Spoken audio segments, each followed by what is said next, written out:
అంటే తినలే అంటే వాళ్ళ ముందు తినలే, వాళ్ళు బయటకు పోయినప్పుడు తిన్నా మళ్ళీ. అంటే వాళ్ళు బయటకు పోయినప్పుడు తిని వాళ్ళు రాగానే ఏం తిననట్టు ఇట్లా ఉండేదాన్ని. ఉండేదాన్ని. మా నాన్నకి నేనంటే చాలా ఇష్టం, నేను ఏడిస్తే తట్టుకోలేడు. సో ఏంది బయట ఉండే, అవుట్ ఆఫ్ కంట్రీ మా నాన్న. అయితే ఫోన్ చేసి ఏమైందంటే ఇట్లా పోతా అంటుంది, అన్నం తింటుంది, బ్లాక్మెయిల్ చేస్తుంది అంటే మా నాన్న కూడా ఫస్ట్ వద్దన్నాడు. వద్దు బిడ్డ ఆడ ఇవ్వలేరు అది అని అంటే, ఆహా ఇట్లా చేస్తారు ఆగని అని చెప్పేసి డోర్ పెట్టేసిన. డోర్ పెట్టేసి చచ్చిపోతున్నా అని అన్న. ఇక మా అమ్మ ఇక్కడ నేను ఇదైపోతున్నా అని చెప్పేసి, వద్దు బిడ్డ వద్దు, తీ తీ తీ పోదు అని తీ అని చెప్పేసి అప్పుడు ఒప్పుకున్నారు. అట్లా బ్లాక్మెయిల్ బ్లాక్మెయిల్ ఈ బ్లాక్ బ్లాక్. ఓకే. కానీ 2.5 years పేమెంట్లు సరిగ్గా లేకుండా ఇంట్లో వాళ్ళు కూడా ఈవెన్ సమాధానం చెప్పుకోవడం చాలా కష్టం. 2.5 సంవత్సరాలు నువ్వు పని చేస్తున్నావు, డబ్బులు సంపాదించుకోలేకపోతున్నావు, ఎందుకు నీకు అవసరమా యాక్టింగ్ అంతా అనేవాళ్ళు కూడా ఉంటారు. 2.5 years నువ్వు అస్సలు ఒక్క రూపాయి మిగిల్చుకోకుండా నీకు వచ్చిన దాంట్లో సంపాదించుకుంటా ఎలా ఉండగలిగావు అసలు? అంత అంత ఇంట్రెస్ట్ ఏంటి నీకు యాక్టింగ్ మీద?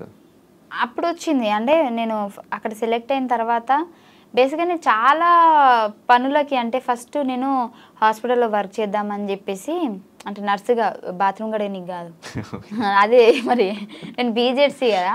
సో అలా చేద్దాము నర్సింగ్ అని చెప్పేసి పోయినా.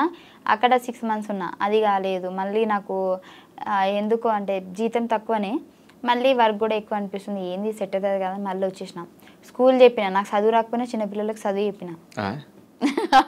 అంటే డిగ్రీ చేసినా కదా, నాకు వచ్చో రాదు వాళ్ళకేం తెలుసు.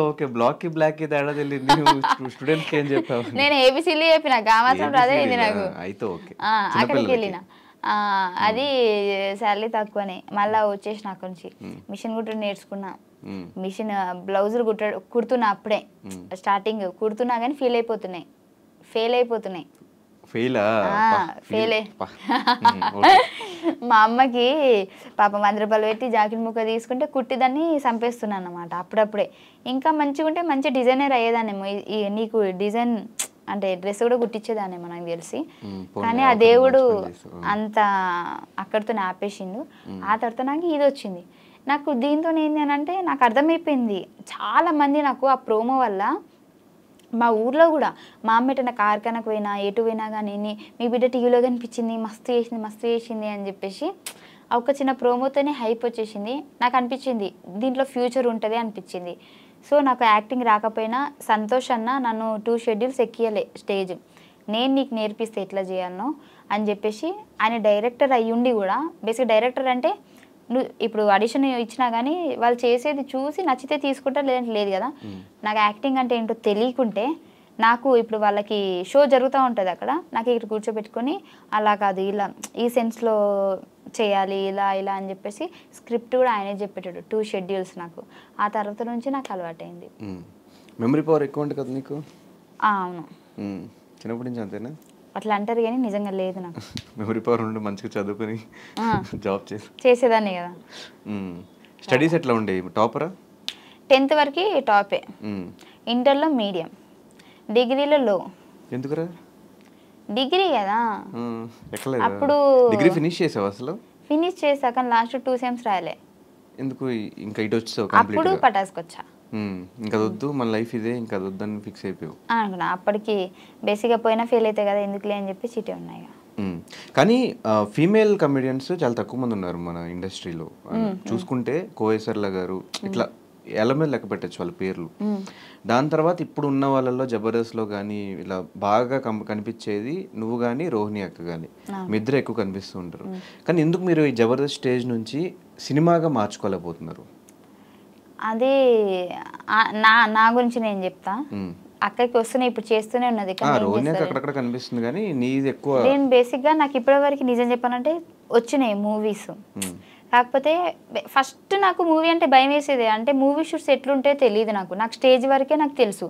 మూవీస్లలో ఎలా చేస్తారు ఏంటి, అక్కడ ఇలా టేకులు ఉంటాయి, అలా అంటే సింగిల్ టేకా అవేం నాకు తెలియదు. చాలా వచ్చినప్పుడేమో నేను ఏం చేశానంటే ఒక ట్రై చేద్దామని చెప్పేసి ఒక మూవీకి వెళ్ళాను. వాళ్ళు ఫస్ట్ చెప్పడం నాకు ఎలా చెప్పారంటే, చాలా పెద్ద క్యారెక్టర్ అండి మీది, లేడీ కమెడియన్, చాలా పంచులు ఉంటాయి మీ మీద, చాలా ఇది ఉంటుంది అది ఉంటుంది అని చెప్పేసి చెప్పారు. నేను పెద్ద మోతాదులో ఊహించేసుకున్నా ఈ సినిమా కంప్లీట్ అవ్వగానే మా అమ్మ నన్ను తీసుకొని థియేటర్లో కూర్చొని చూస్తా అని చెప్పేసి. అక్కడికి వెళ్తే ఏముంది తెలుసా, డైలాగులు లేవు.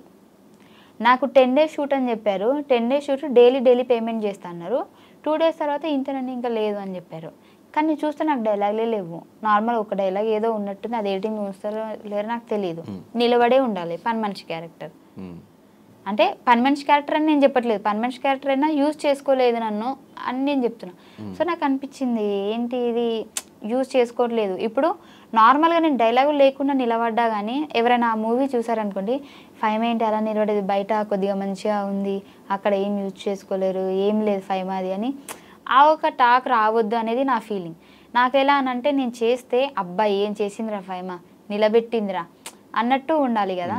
సో నాకు ఇప్పటికి స్టిల్ ఏంది అని అంటే నాకు మూవీస్ వస్తున్నాయి, కాకపోతే ఏది కూడా నాకు లెంత్ క్యారెక్టర్ రావట్లేదు. 1 day అంటున్నారు, లేదంటే ఒకటే డైలాగ్ ఉంటుంది నార్మల్గా అట్లా ఇట్లా అంటున్నారు. సో నాకు కాన్ఫిడెంట్ లేదు. నాకు ఏదైనా మంచి అంటే మొత్తం లెంత్ అని కూడా నేను చెప్పట్లేదు, ఒక 5 days 10 days అయినా సరే నాకంటూ ఒక సపరేట్. ఇప్పుడు సునీల్ గారు కొన్ని మూవీస్లలో ఎక్కువ ఉండరు, ఒక క్లిప్పే వస్తారు, కానీ వచ్చిన ఆ క్లిప్ కూడా హైలైట్ అవుతుంది కదా. అలానే నేను ట్రై చేస్తున్నాను. 2-3 ఇలాంటివి వచ్చాయి, కానీ నాకు డేట్స్ కుదరలే. వాళ్ళైతే సినిమా మొత్తం అన్నారు మంచి హీరో, పాపులర్ హీరో, కాకపోతే నాకు వాళ్ళు ఏమన్నారంటే మొత్తం 45 days మీరు మొత్తం మాతోనే వచ్చేసేయాలి, మొత్తం అటే సినిమా కంప్లీట్ చేసుకొని రావాలి, అప్పటిదాకా హైదరాబాద్ రాము అని చెప్పారు. మధ్యలో నాకు జబర్దస్త్ షూట్స్ ఉంటాయి కదా. సో వీళ్ళు ఏంటి అని అంటే మళ్ళీ గ్యాప్ ఇస్తే బాగోదు అసలు. ఎప్పుడు కూడా అంటే నేను కావాలంటే ఏదైనా వదులుకుంటా కానీ జబర్దస్త్ అయితే వదులుకోను, ఒక షెడ్యూల్ కూడా. నాకు జ్వరం వచ్చినా నేను వదులుకోను. డైలాగ్ అదే జబర్దస్త్ మధ్యలో గ్యాప్స్ తీసుకున్నావు కదా, చాలా గ్యాప్స్ వచ్చినాయి. అంటే మన లైఫ్ ఒక టర్నింగ్ పాయింట్, దీనివల్ల మన లైఫ్ టర్న్ అవుతుంది అని అంటే తీసుకోవచ్చు. ఇప్పుడు అక్కడికి వెళ్ళడం వల్లనే కదా నేను చిన్నప్పటి నుంచి మా అమ్మకి ఇల్లు లేదు, ఓన్ హౌస్ లేదు. సో అక్కడికి వెళ్ళడం వల్ల అది నెరవేరుతుంది అంటే ఎందుకు వెళ్ళకుండా ఉంటా. ఇప్పుడు ఆ 40 days వెళ్ళడం వల్ల నాకు అలా ఏం కాదు కదా, ఈ రెగ్యులర్ ఇప్పుడు నాకు ఇది కెరియర్ నెక్స్ట్ లెవెల్కి వెళ్ళే ఛాన్సెస్ ఉన్నాయి. పటాస్ నుంచి ఇటు జబర్దస్త్ వీటిలో ఎలా వచ్చావు, జబర్దస్త్ నుంచి నువ్వు బిగ్ బాస్కి వెళ్ళావు, బిగ్ బాస్ అప్పటికి జబర్దస్త్ చాలా కష్టంగానే వదిలిపెట్టి వెళ్ళాను నేను, మళ్ళీ వస్తాననే చెప్పి వెళ్ళాను నేను. అంటే నాకు ఇది కావాలి దానికోసం వెళ్తున్నానని పర్టికులర్గా చెప్పేసి వెళ్ళాను. ఇప్పుడు నాకు అది ఉంది కదా, ఇంకెందుకు మెల్లగా సంపాదించుకుంటా. ఈ జబర్దస్త్లో ఒకవేళ నాకు ఫేమ్ తగ్గిపోయింది అనుకోండి, లేదంటే జనాలకు నేను బోర్ కొట్టేశాను అనుకోండి, అప్పుడు వెళ్తా సినిమాలకి. ఇప్పుడు బిగ్ బాస్ నుంచి వచ్చిన డబ్బులతో ఇల్లు కొట్టావా? ఫస్ట్ భాస్కర్ అన్నతో ఈవెంట్స్కి వెళ్ళేదాన్ని, దాంతో ఇల్లు కొన్నా. బిగ్ బాస్ నుంచి వచ్చిన తర్వాత దాన్ని మంచిగా చేసిన. ఈ జబర్దస్త్ పేమెంట్ల కంటే ఈవెంట్ పేమెంట్స్ ఎక్కువ అంటే మీకు నిజమేనా? అంటే ఫస్ట్ నాకు తక్కువ ఉండేది, ఇప్పుడు బాగానే ఉంది. జబర్దస్త్ పేమెంట్స్ కంటే ఇప్పుడు జబర్దస్త్ పేమెంట్లో బాగానే ఉంది. సో ఏంటి కొంతమందికి తక్కువ ఉంటుంది, ఎందుకంటే కొంతమందికి చాలా ఇంట్రెస్ట్ ఉంటుంది జబర్దస్త్లో కనిపించాలని చెప్పేసి. నార్మల్గా రైటర్ అంటే నార్మల్గా రాయడానికే వస్తారు, అంటే రైటర్స్ గురించి చెప్పట్లేదు, నార్మల్గా మా పక్కన ఎవరైనా చెప్తే రాసుకునే వాళ్ళు ఉంటారు కదా, వాళ్ళకి మాత్రం తక్కువ ఉంటుంది, అందరికి బాగానే ఉంటుంది. సో ఈ లేడీ కమేడియన్స్ అనగానే స్టార్టింగ్ చాలా తక్కువ మంది జబర్దస్త్లో మీ ఇద్దరే ఎక్కువ కనిపించేది. సో మీ మీద స్క్రిప్ట్స్ రాసుకోవాలన్నా కూడా, మేల్ కమేడియన్స్ మధ్యలో మీరు మింగిల్ అవ్వాలన్నా కూడా ఆ డబల్ మీనింగ్ జోక్స్ కానీ ఇవంతా మీరు తీసుకోగలగాలి, మీరే వేస్తూ ఉండాలి. స్టార్టింగ్ నుంచి ఆ రకంగా ఇబ్బంది అవ్వడం అలా ఏమన్నా ఉందా? నాకెప్పుడు ఏం ఇబ్బంది కలగలే, నాకేం ఇబ్బంది కలగలే. నాకు ఎందుకంటే ఇప్పుడు వేయడం వల్ల అక్కడ ఏం అయిపోవట్లేదు, నలుగురు నవ్వుతున్నారు అంతే. ఎందుకు నవ్వుతున్నారంటే అది comedy show. So comedy show కాబట్టి వాళ్ళు కామెడీగానే తీసుకుంటారు, నేను కూడా కామెడీగానే తీసుకున్నా. మీ వల్ల లేడీ గెటప్ చేసిన వాళ్ళ పరిస్థితి తగ్గిపోయిందా? పాపం తగ్గిపోయింది అని చెప్పొచ్చు, కాకపోతే అది వాంటెడ్గానే అయితే మేము చేయలేదు. కానీ ఒకప్పుడు వాళ్ళు ఊపి ఊపారు, ఇప్పుడు మేము ఊపుతున్నాం, కొద్ది రోజులైతే వాళ్ళు మేము కలిపి ఊపుతాం అంతే.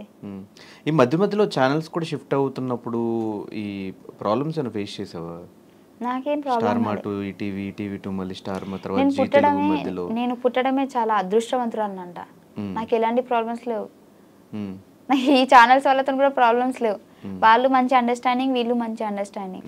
ఎలా ఒప్పించు మరి బిగ్ బాస్ షోకి? అంటే బయటకు వెళ్ళాలంటే ఖచ్చితంగా ఎన్ఓసి తీసుకోవాలి, 10 lakhs పే చేయాలి అని చెప్తారు. నా అదృష్టం చెప్తున్నా కదా, ఆ నెలలోనే నాది అయిపోయింది ఎన్ఓసి, అంటే అగ్రిమెంట్ అయిపోయింది. ప్లాన్ ప్రకారం నన్ను పిలిచారు, నన్ను పిలిచే 10 days ముందే నా అగ్రిమెంట్ అయిపోయింది చూడండి. ఫైమా తెలివైంది అంటే కానీ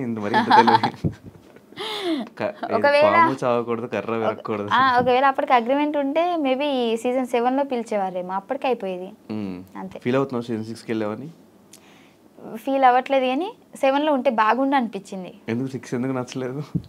6 నాకు గట్టి పోటీ ఏం అనిపించలేదు. 6లో నీకు ఎవరు గట్టి పోటీ లేరా? నేనేదో పాపం రేవంత్ అన్నతో గొడవ పడ్డా, అంటే వాంటెడ్గా కాదు, ఆ సిచ్యువేషన్స్ వచ్చినాయి. కానీ మేము గేమ్స్లో కూడా ఫిజికల్గా కూడా రేవంత్ అన్నతోనే నేను ఆడిన, ఆయన నన్ను నూకడం, నేను ఆయన నూకడం. కానీ అంతా నాకు ఎందుకు ఎక్కలేదు. అంటే 7లో ఉంటే బాగుండు, ఆ ఫైర్లో నేను కూడా ఉంటే బాగుండు అనిపించింది. ఈ బిగ్ బాస్ అనేది ఫినాన్షియల్గా పక్కన పెడితే నీకు మిగతా వైజ్గా, ఫేమ్ వైజ్ కానీ ఏమన్నా హెల్ప్ అయిందా? అది చాలా అయింది. అండ్ ఇంకోటి, నేను నెగిటివ్ కాలేదు, పాజిటివ్గానే ఉన్నా. అప్పటికి కూడా నేను పాజిటివ్గానే ఉన్నా. నాకు బయటకు వచ్చిన తర్వాత కూడా చాలామంది కొన్ని రోజులు మళ్ళీ బిగ్ బాస్ 5 అనే అన్నారు. దానివల్ల నాకు ఎక్కడ మైనస్ కాలేదు, దాని గురించి చెప్పడానికి అసలు ఏమీ లేదు. ఒకవేళ మైనస్ అయితే నేను చెప్పేదాన్ని, దానివల్ల నాకు చాలా ప్లస్ జరిగింది. కానీ ఎందుకు బయటకు వచ్చాక మిగతా కండిషన్స్ ఎవరితో మింగిల్ అవ్వట్లేదు? నువ్వు ఎక్కడ కనిపించవు, ఏ పార్టీస్లో కనిపించవు, ఏ గెట్ టుగెదర్స్లో కనిపించవు, ఎవరు పిలిచినా రావు, దేనికి? దానికంటే ముందు కూడా నా ఫ్రెండ్స్ నార్మల్గా నా జబర్దస్త్ వాళ్ళు పిలిచినా నేను పోను. నాకు నా ఇల్లే నా ప్రపంచం, అంటే ఇంట్లో ఉంటా, ఏం లేకపోతే ఇంట్లో ఉంటా. ఈవెన్ జబర్దస్త్ వాళ్ళతో నేను వ్లాగ్స్ చూసా నీవి, చాలా మంది దగ్గర వ్లాగ్స్ కూడా చూసా. ఈ బిగ్ బాస్ వాళ్ళతో అసలు ఏమీ లేవు నీవి. అంటే ఇంకా బిగ్ బాస్ అయిపోయిన తర్వాత కొన్ని రోజులు పిలిచారు అందరూ, ఏదైనా సరే రండి రండి అని. గ్రూప్ మొత్తం హల్చలు, టింగ్ టింగ్ టింగ్ అని మెసేజ్లు వచ్చేది. డేస్ పెరుగుతున్నా కొద్దిగా వాయిస్ తగ్గిపోయింది మెసేజ్లది, ఎవ్వరు అంత లేరు. కొన్ని రోజులే, మూడు రోజులు మురిపోమంటారు కదా. సో వచ్చిన తర్వాత ఫస్ట్లోనేమో రండి కలుద్దాం, ఇప్పుడు ఎవడు పిలుస్తాడా అని చూస్తున్నాను. ఎవడు పిలిచినప్పుడు నేను పోదామంటే ఇప్పుడు నన్ను పిలవట్లే, అట్లా అయిపోయింది. హౌస్ వార్మింగ్ ఫంక్షన్ కూడా ఓన్లీ సూర్య ఒక్కడే వచ్చాడు. నేను అందరినీ పిలిచా, కానీ సూర్య ఒక్కడే వచ్చాడు. అందరూ ఒక్కొక్కరు ఒక్కొక్క రీజన్ చెప్పారు. సో నేను కూడా ఇండస్ట్రీ కాబట్టి అర్థం చేసుకున్నా, షూట్స్ అంటే ఆ ప్లేస్లో నేనున్న నేను షూట్కే, అంటే ఫస్ట్ వాళ్ళకి డేట్ ఇచ్చేసాం కాబట్టి ఖచ్చితంగా వెళ్ళాలి షూట్కి, అది నాకు తెలుసు కాబట్టి నేను యాక్సెప్ట్ చేసేవాళ్ళని. కానీ తర్వాత వస్తామన్నారు, కానీ ఇప్పటిదాకా రాలే ఎవరు కూడా. సిద్దిపేట కదా, దోమకొండ అది. సో మొత్తానికి లైఫ్లో అనుకున్న ఇల్లు కట్టేసుకున్నావు, కారు కొనేసుకున్నావు. ఫ్యామిలీ రియాక్షన్స్ ఏంటి? స్టార్టింగ్ మేము కొన్ని వీడియోస్ చూసినప్పుడు, ఈవెన్ బిగ్ బాస్ హౌస్లో కూడా నువ్వు ఎక్కువ ఫీల్ అవుతున్నప్పుడు, ఫ్యామిలీ బాండింగ్ అప్పుడు మాకే కొంచెం ఎమోషనల్ బాండ్ అనిపించింది నీకు మీ ఫ్యామిలీకి. మీ ఫ్యామిలీ మొత్తానికి ఇప్పుడు నువ్వే ఒక పెద్ద దిక్కులా చూసుకుంటున్నావు అని తెలిసింది. సో ఇప్పుడు ఫ్యామిలీ రియాక్షన్ ఏంటి ఈ 5 years తర్వాత? అంటే అందరు హ్యాపీనే, నా వల్లనైతే ఎక్కడ వాళ్ళకి ఇది కాలేదు బ్యాడ్ నేమ్. ఇప్పుడు ఫైమా రిచ్, పూరా, మిడిల్ క్లాస్? మిడిల్ క్లాస్ అని చెప్పను, రిచ్ అని చెప్పను, పూర్ అని చెప్పను. అలా రిచ్ అందుకుంటూ మిడిల్ క్లాస్ కు కొన్ని వేల కిలోమీటర్ల దూరంలో ఉన్నాం. బేసిక్గా రిచ్ అని చెప్పాలి, అంటే రిచ్ అంటే మరీ అంత రిచ్ కాదు, కొద్దిగా రిచ్ అని చెప్పొచ్చు. కాకపోతే రిచ్గా ఉందాం అనుకునే లోపే ఫ్యామిలీలో ప్రాబ్లమ్స్ పెరిగిపోతా ఉన్నాయి. సో దానివల్ల మళ్ళీ కిందికి వచ్చేస్తున్నా, మళ్ళీ అందుకోవాలంటే నాకు టైం పడుతుంది. ఇంకేం ప్రాబ్లమ్స్ మళ్ళీ? అంటే ప్రాబ్లమ్స్ అంటే అట్లని కాదు, ఫైనాన్షియల్గా అని కాదు, అంటే ఎక్కువ ఏమంటారు ఆలోచన పెరిగిపోయింది. రీసెంట్గా మా అక్కకి యాక్సిడెంట్ అయింది. సో దానికంటే ముందు అదే అక్కకి మళ్ళీ కరెంట్ షాక్ కూడా కొట్టింది. సో 2 సార్లు ఇంకా అయిపోయింది అనే సిచ్యువేషన్ నుంచి మళ్ళీ మా అక్కని మేము మంచిగా చేసుకొని, సో దానివల్ల ఏంటి అని అంటే ఎక్కువ ఫోకస్ అంతా ఇంటి దగ్గరనే వెళ్ళిపోయింది. నేను ఏం వర్క్ చేయలేకపోతున్నా. అంటే నాకు బేసిక్గా ఫ్యామిలీ అంటే చాలా ఇష్టం. నా ఫ్యామిలీలో ఎవరికి, ఈవెన్ మా అమ్మకి జ్వరం వచ్చినా కానీ ఇంకా వెళ్ళిపోవాలి, నేను ఇక్కడ ఉండొద్దు హైదరాబాద్లో, నాకు ఇంకా వద్దు ఈ హైదరాబాద్, నేను ఫస్ట్ పోయి మా అమ్మనే చూసుకోవాలి, మా అమ్మనే ఇంపార్టెంట్ అనేంత ఇష్టం నాకు. సో ఈ మధ్య ఒక్కరు కాకపోతే ఒక్కరు ప్రాబ్లమ్స్ వస్తూనే ఉన్నాయి. నా ఫ్యామిలీ మంచిగా ఉంటే నేను మంచిగా ఉంటాను, నా ఫ్యామిలీ సఫర్ అవుతుంది కాబట్టి సో దాని నుంచి నేను బయటికి రాలేకపోతున్నా, ఇంకా ఎటు ఏం చేయలేకపోతున్నా నేను ముందుకి. దానివల్ల కొద్దిగా ప్రాబ్లమ్స్ ఫేస్ చేస్తున్నా. సో కెరియర్ వైజ్ ఇప్పుడు ఎలా ఉంది? ఇంకా స్టిల్ అప్ అండ్ డౌన్సా లేకపోతే ఓకే సెటిల్డ్ కెరియర్ వైజ్? ఇప్పుడు అప్ అండ్ డౌన్సే ఉన్నాయి. ఇంకా చూద్దాం, పర్లేదు, టైం పడుతుంది మంచి అవ్వాలంటే. సో చాలా సందర్భాలు చెప్పు, బుల్లెట్ భాస్కర్ అన్న బాగా సపోర్ట్ చేశాడు జబర్దస్త్లో అని, ఒకసారి ఆయన గురించి ఏం చెప్తావు? ఆయన గురించి ఏం చెప్తా అంటే బేసిక్గా నాకు ఎవరు అన్నలు లేరు, ఎవరైనా ఉన్నారంటే భాస్కర్ అన్న అనే చెప్తా. ఎందుకంటే ఆయన సపోర్ట్ బేసిక్గా ఎంత మంచోడంటే నాకు ఫస్ట్లో జబర్దస్త్కి వెళ్ళిన తర్వాత టీమ్స్ షిఫ్ట్ చేస్తున్నారు, అప్పటికి నేను జబర్దస్త్ ఎంట్రీ ఇవ్వలేదు, పటాస్ ఆగిపోయింది. పటాస్ ఆగిపోయిన తర్వాత నా దగ్గర అసలు డబ్బులు లేవు, ఏం లేవు. అప్పుడు ఏం చేయాలో నాకు అర్థమైతే లేదు. యూట్యూబ్ చేసినా కానీ తక్కువ రీచే నార్మల్గా వచ్చేది. ఏం చేయాలి అసలు, నాకేం షోలు లేవు అనే టైంకి సార్ వాళ్ళు ఏం చేశారంటే పటాస్లో ఒక 2-3 అంటే నన్ను, పటాస్ ప్రవీణ్ని, ఇంకా ఒక 2 అట్లా జబర్దస్త్కి ఎంట్రీ అనేటప్పటికి టీమ్స్ చేంజ్ చేస్తున్నప్పుడు ఒక్కొక్కరు తీసుకోండి ఎవరైనా అవసరం ఉంటే అన్నప్పటికీ నన్ను ఎవరు తీసుకోలే. అందరూ నాకొద్దు అంటారు. ఏం చేయాలి నాకు అర్థం కాలేదు. అందరు టీంలు ఫుల్ అయిపోయినాయి. భాస్కర్ అన్న దాంట్లోనైతే ఒక 10-12 మంది ఉన్నారు. అంటే మెయిన్ ఆర్టిస్టులు కాకపోయినా ఆయన 10-12 మందికి డబ్బులు ఇచ్చుకోవాలి ఖచ్చితంగా ఉన్నారు అని అంటే. సో తన బడ్జెట్కి తనకు ఫుల్ అయిపోయింది. లాస్ట్కి నేను ఒక్కదాన్ని మిగిలితే నాకు బాధ అనిపిస్తుంది, నన్ను ఎవరు తీసుకోలేదు, ఏంది నా పరిస్థితి అన్న టైంకి 5 మంది వచ్చేసే ఇటు అని చెప్పేసి నన్ను తీసుకున్నాడు. ఆ రోజు నేను ఏమనుకున్నానంటే 12 మంది ఉన్నారు, నాకేం